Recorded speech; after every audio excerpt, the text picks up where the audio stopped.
આપની સાથે હું આકાંક્ષા, તમે જોઈ રહ્યા છો અવરાજ.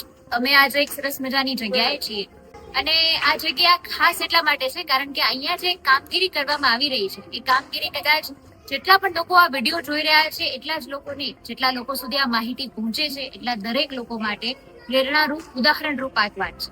તો આ શું અહીંયાની માહિતી છે અને જે અહીંયાનું આખું વાતાવરણ છે બધા જ વિશે વિગતે ચર્ચા કરીએ આપણે સર સાથે. સર, આમ તો બહુ સરસ મજાની કામગીરી મારી પાછળ અત્યારે નાના બાળકો સુની રહ્યા છે, તો આનું પાછળનું કારણ શું?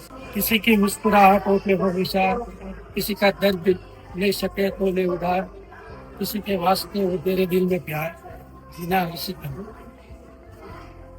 આ ઉમ્મીદ શિક્ષા રથ કે જે ભારતના બંધારણે તમામ બાળકોને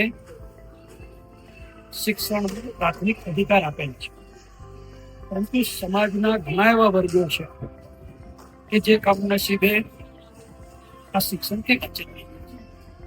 એમાંનો એક વર્ગ એટલે બાંધકામની સાઇટ પર કામ કરતા મજદૂરના બાળકો. એક આખો એક અલગ જ વિષય છે. મને એમ છે કે સમગ્ર ભારતભરમાં કોઈ પણ શિક્ષણ શાસ્ત્રીઓનું પણ ધ્યાન આ વિષય પર નથી આપ્યું, કેમ કે બાંધકામની સાઇટ પર જે મજૂરો કામ કરતા હોય છે એ માઇગ્રેટ હોય છે. એક તો એ જુદા જુદા પ્રાંતમાંથી આવતા હોય. આપણે રાજકોટની વાત કરીએ તો અમારા રાજકોટમાં કોઈ ગુજરાતી, કોઈ બનાસકાંઠા અથવા બહારના રાજ્યની વાત કરીએ તો યુપીથી, બિહારથી, ઓરિસ્સાથી, મધ્યપ્રદેશથી આવતા હોય. હવે એમની મુશ્કેલી શું છે? એ જે બાંધકામની સાઇટ પર કામ કરતા હોય ત્યાં એમના બાળકો રહે અને એ બાંધકામની સાઇટ પર એમને કાયમી રહેવાનું નથી. દર 2 મહિને, 4 મહિને એમની સાઇટ છે એ ફરી જાય છે. જે માનો કોઈ કાલાવ રોડ ઉપર કામ કરે છે તો 2 મહિના પછી એ બેડીપડા રોડ ઉપર પણ કામ કરે, એ મવડીમાં પણ કામ કરે. આ જે એમની એક વિટંબણા છે એ પોતાના બાળકોને ક્યાંય કોઈ પણ શાળામાં એડમિશન નથી કરતા. જે લોકો ઝૂંપડપટ્ટીમાં રહે છે, સ્લમ્સમાં રહે છે, એ લોકોને આજુબાજુની સરકારી શાળા, ગ્રાન્ટેડ શાળા, કોર્પોરેશનની શાળામાં એમને ભણવા માટેની વ્યવસ્થા છે, કારણ કે એમનું ઝૂંપડપટ્ટીમાં રહેવાનું બી કાયમી છે. જે માઇગ્રેટેડ હોય છે એક જગ્યાએથી બીજા જગ્યાએ, એક તો બીજા પ્રાંતમાં આવતા હોય, બીજું સાઇટ એની બદલતી રહે, ત્યારે આમના જે બાળકો છે એ સ્વાભાવિકપણે શિક્ષણથી વંચિત રહી જતા હોય. લગભગ ડિસેમ્બર 2023માં મારી એક બાંધકામની સાઇટ પર હું સવારમાં 8-8:30 ગયો ત્યારે મેં એક નાની બાળકીને મેં જોઈ કે જે ખુલ્લા પગે રેતીમાં, ઠંડીમાં પણ રમતી હતી. એક ફ્રોક પહેરેલું હતું. પછી મને એક સ્પાર્ક થયો કે હું ભણવાનો ટાઈમ છે કે ભણ્યા છે. હું સાઇટ ઉપર ગયો તો એક બેન જે કામ કરતા હતા, આસિસ્ટન્ટ તરીકે, એટલે ટોપલાનું કામ કરતા હતા, એમની આજુબાજુમાં એક નાની 1.5-2 વર્ષની બાળકી છે એ ફરતી હતી અને ત્રીજી બાળકી એક ઘોડિયામાં ઝૂલતી હતી. જે સાઇટ પર ઘોડિયું બનાવે એમાં ઝૂલતી હતી. મેં બેનને પૂછ્યું કે આ 3 બાળકો તમારા છે? કે હા. કે ભણવા જાય છે કે ના? ત્યાંથી મને એમ થયું કે આ બાળકો માટે આપણે કંઈ કરવું પડે. અને બરાબર એ પછીના માર્ચ મહિનામાં મારા વિકાસની પ્રથમ પુણ્યતિથિ હતી એટલે અમે VM મહેતા ઉમ્મીદ શિક્ષા રથ આવી એક શરૂઆત કરી. કેમ કે અમને ભણાવવા હોય તો શું, અમને ભણાવવા હોય તો એમને ત્યાં તમારે જવું પડે, કેમ કે એ તો માઇગ્રેટેડ છે એટલે એને તમે કોઈ જગ્યાએ લઈ નથી જઈ શકતા, તમે એનું કોઈ સ્કૂલમાં એડમિશન કરાવી નથી શકતા, પણ એને ત્યાં તમારે જવું પડે. એટલે જવા માટે અમને વિચાર આવ્યો કે આના માટે એક બસ છે, એ બસને જ આપણે એક ક્લાસરૂમમાં પરિવર્તિત કરીએ તો શું. અમે પ્રયોગ કર્યો, ખૂબ જ સફળ રહ્યો. ત્યાર પછી અમે આખા રાજકોટનો સર્વે કર્યો, બધી બાંધકામની સાઇટ. તો આ બાંધકામની સાઇટ ઉપર અમારા સર્વે પ્રમાણે રાજકોટમાં 4,000 થી 5,000 આવા બાળકો છે કે જે શાળાએ જતા એટલા બાળકો શિક્ષણથી વંચિત છે. એના કોઈ પણ દોષ વગર એમને ભણવું છે, એમના માતા પિતાને પણ ભણાવવા છે, પણ એમનો વ્યવસાય એવો છે કે જે ભણાવવું નથી. ઘણા એવા છે કે જેને બધી વ્યવસ્થા છે પણ ભણવું નથી. અમને ભણવું છે પણ એમના માટે વ્યવસ્થા. એટલે એમના માટે વ્યવસ્થા ઊભી કરવાનો એક સંનિષ્ઠ નાનો પ્રયત્ન, એટલે VM મહેતા ઉમ્મીદ શિક્ષા રથ. પછી 4-5 હજાર બાળકોને કેમ ભણાવો, એટલે અમે જુદી જુદી સાઇટનો સર્વે કર્યો. હવે એક સાઇટ ઉપર 25-30 બાળકો ના આવે, કોઈ સાઇટ ઉપર 5 બાળકો હોય, કોઈ સાઇટ ઉપર 3 હોય, કોઈ 10 હોય. અલગ અલગ હોવા જોઈએ. અલગ અલગ તે બધાને એકી સાથે ભેગા કરવા પડે, એમના વાલીઓને સમજાવવા પડે. એટલે તો એમને મોટો પ્રોબ્લેમ એ થાય કે આવા અજાણ્યા લોકોને આમાં બાળકો કેમ આપવા, કેમ કે વિશ્વાસ મૂકવાનો વાત છે. કેમ કે હ્યુમન ટ્રાફિકિંગના આપણે એક અલગ ઇસ્યુ આપણે ખ્યાલ છે કે ખૂબ જ કેસીસ થતા છે. તો એમને સમજાવવા પડે, કાઉન્સેલ કરવા પડે, એમના કોન્ટ્રાક્ટરને સાથે લઈને કોન્ફિડન્સ આપવો પડે. પણ ધીમે ધીમે ધીમે એ શરૂઆત થઈ, જે શરૂઆત જ એવી છે કે અત્યાર સુધીમાં લગભગ 1,000 બાળકો અમૃત શિક્ષા રથ નીચે છે.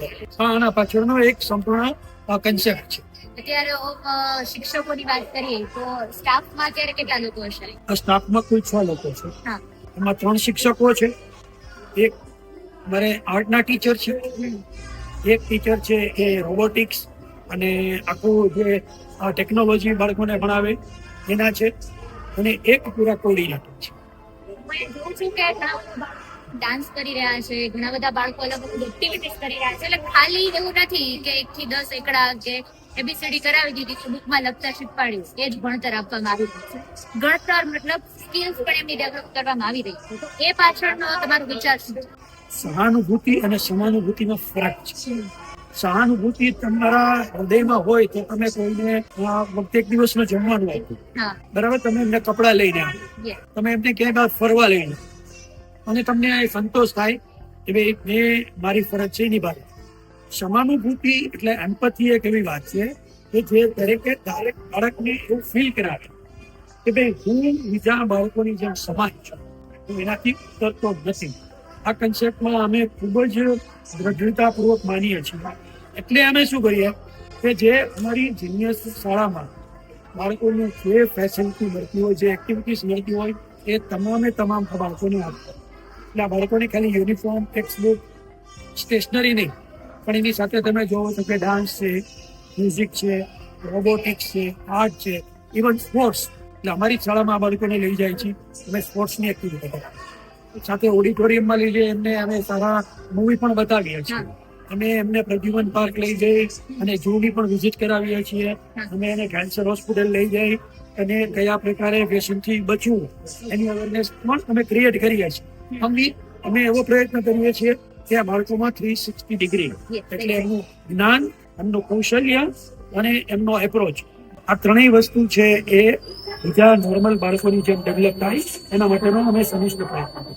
ઉમ્મીદ શિક્ષા રથની શરૂઆત કરી ત્યારે એક સપનું જોયેલું, તો હવે આવનારા દિવસોમાં હજુ આમાં કેવી રીતે વધારો કરવું છે, કયા કયા નવા પગલાઓ લેવા છે અને ક્યાં સુધી પહોંચવાનું વિચાર? ખરેખર સમાજનો હું એવું માનું છું કે ખૂબ જ મોટો એવો વર્ગ છે કે જેના માટે તમામ લોકોએ આગળ આવવું, કેમ કે education is the chief defence of the nation. તે તમારા રાષ્ટ્રનું સૌથી જો ડિફેન્સ હોય તો એજ્યુકેશન છે. તમારી આવનારી પેઢી જો ભણેલી ગણેલી હશે, સ્કિલફુલ હશે, તો એ સમાજમાં કોઈ ન્યુસન્સ નહીં કરે. બીજું સાથે કે એ પોતે પગભર થશે, બીજોને પગભર કરશે. ત્યારે સમાજનો મોટો એવો વર્ગ છે. મેં જે અંદાજ લગાવ્યો છે એ પ્રમાણે સમગ્ર ભારતમાં આવા 1 કરોડ બાળકો હશે કે જે શાળાએ નહીં જાય. તમે હમણાં રાજકોટ જિલ્લાનો તમે જો એક સર્વે જોયો તો લગભગ 45,000 બાળકો એવા છે કે જેમને શાળાએ જવાનું છોડી દીધું છે, છેલ્લા ડ્રોપ આઉટ છે. હવે આવા બી ઘણા બાળકો છે. ત્યારે મેં સમાજનો વર્ગ, સરકાર પણ આમાં આગળ આવે, કેમ કે સરકારના શ્રમ વિભાગ, સરકારના શિક્ષણ વિભાગ પાસે પણ ઘણી એવી સ્કીમો છે કે જેના માધ્યમથી આ બાળકોને ભણાવી શકે. બરાબર, આ બાળકો હું એક બહુ સારી વાત કરું કે આમાંથી અમે લગભગ 15 બાળકોને જે ફોર્મલ એજ્યુકેશન સરકારી શાળામાં એડમિશન એમના વાલીઓને સમજાવીને કરાવ્યું છે. 2 બાળકો એવા છે કે જેને રાજ્ય સરકારની જિલ્લા સ્પોર્ટ્સ સ્કૂલ એટલે ડિસ્ટ્રિક્ટ લેવલ સ્પોર્ટ્સ સ્કૂલ એ હોય છે. જેમાં બાળકનું રહેવાનો, જમવાનો, સ્પોર્ટ્સનો બધો ખર્ચો સરકાર દર વર્ષે 1 લાખ રૂપિયા.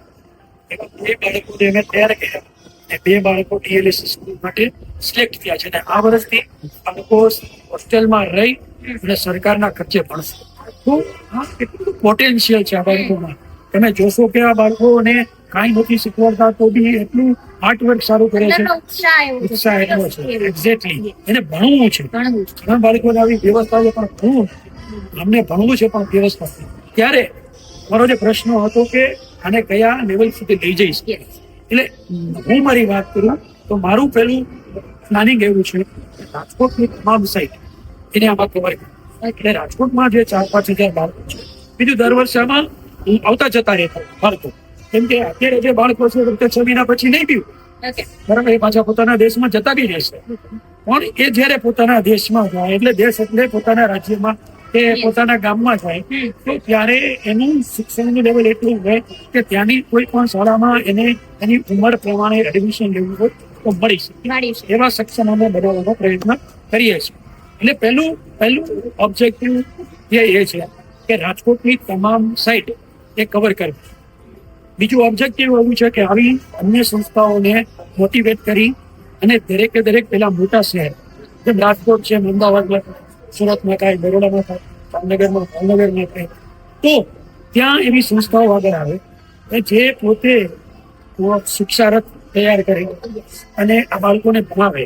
તો એક આ મુહિમ એવી છે કે જેને રાજ્ય અને રાષ્ટ્રના તમામ શહેરો અને નાના તાલુકાના શહેરો સુધી લઈ જવાનો આપણી નેમ છે, આવી આશા છે. એમાં સમાજ, સરકાર અને સંસ્થાઓ એ કેટલો સહકાર આપે એ પણ ખૂબ અગત્યનું. મેસેજ એ જ છે કે સૌથી મોટો ધર્મ એ છે કે આપણે બીજાને મદદ કરીએ. બીજાનો જે પ્રશ્ન છે એને સમજવું એ સૌથી મોટો ધર્મ છે. ત્યારે આપણે કોઈ પણ ધર્મમાં લખતા હોય તો મને એવું લાગે છે કે બીજાના પ્રત્યે આપણે સહાનુભૂતિ નહીં, સમાનુભૂતિ થાય એ મેસેજ આપવો છે. સાથે સાથે જ્યારે તમે પણ કોઈ પણ પ્રકારનું ચેરિટી વર્ક કરવા માંગો ત્યારે આ પ્રકારના બાળકો, અમે અમારા આ પર્ટિક્યુલર પ્રકલ્પમાં કોઈનું ડોનેશન અમે હજી સુધી લીધું નથી, લેતા નથી, પરંતુ આવા જે બાળકો છે આવા બાળકોને તમે કોઈ પણ રીતે મદદરૂપ થાવ મને એવું લાગે છે કે એ જ સાચી ઈશ્વરની સેવા છે એવું સ્પષ્ટ. ખૂબ આભાર સર, અમારી સાથે જોડાયા અને જે આ સરસ મજાની કામગીરી છે એની દર્શકોને બધાને માહિતી આપી. અને બધા દર્શકોને હું પણ કહેવા માંગીશ કે આ જે પ્રેરણારૂપ આખી કામગીરી ચાલી રહી છે એને જોઈને તમને પણ એમ થયું હશે કે તમારે પણ આવી કોઈ કામગીરી સાથે જોડાવું છે તો તમે પણ આવી રીતે કોઈ પણ બાળકોને મદદ કરીને આ રીતે એમની દિશા દેખાડીને તમે પણ આવા પહેલું સાથે મુહિમ સાથે જોડાઈ શકો છો.